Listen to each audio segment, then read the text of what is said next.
हम संगीता झा सादर प्रणाम करै छी समस्त मिथिलावासी के। आइ हम अहाँ सबके बीच लऽ कऽ उपस्थित छी एकटा बरियाती के गीत। आशा करै छी जे अहाँ सबके जरूर नीक लागत, तो सुनू और कमेंट में जरूर बताएब।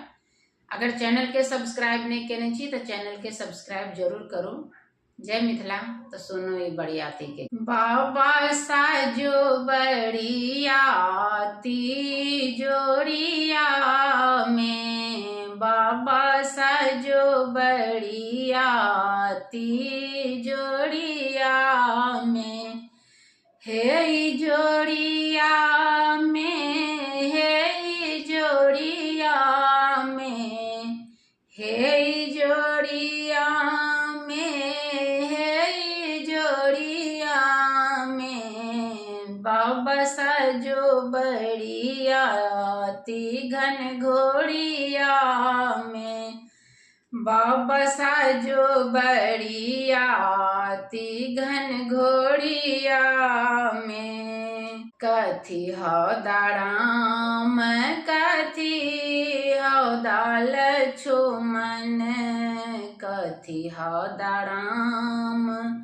कथी हौदाल छुमन, के शोभै मोटर गड़िया में जी, के शोभै मोटर गड़िया में, बाबा साजो बरियाती जोड़िया में, बाबा साजो बरियाती जोड़िया में, हे जोड़िया में, हे जोड़िया में, हे जोड़िया में, हे जोड़िया में, बाबा साजो बरियाती घन घोड़िया में, बाबा साजो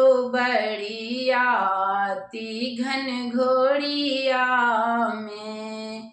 हाथी हौदाराम घोड़ा हौदाल छुमन, हाथी हौदाराम घोड़ा हौदाल छुमन, बाबा शोभै मोटर गड़िया में, ए जी बाबा शोभै मोटर गड़िया में, बाबा साजो बरियाती जोड़िया में, बाबा साजो बरियाती घन घोड़िया में।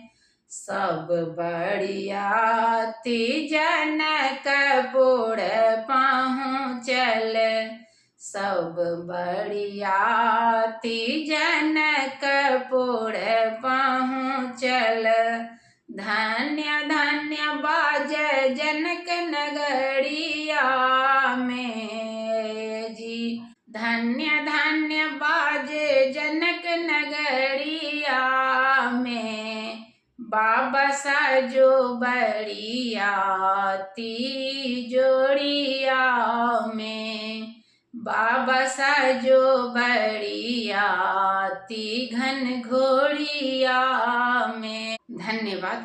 आशा करै छी जे अहाँ सबके जरूर नीक लागल हैत। तो लाइक कमेंट शेयर जरूर कैल करूँ। जय मिथिला, जय मैथिली, प्रणाम।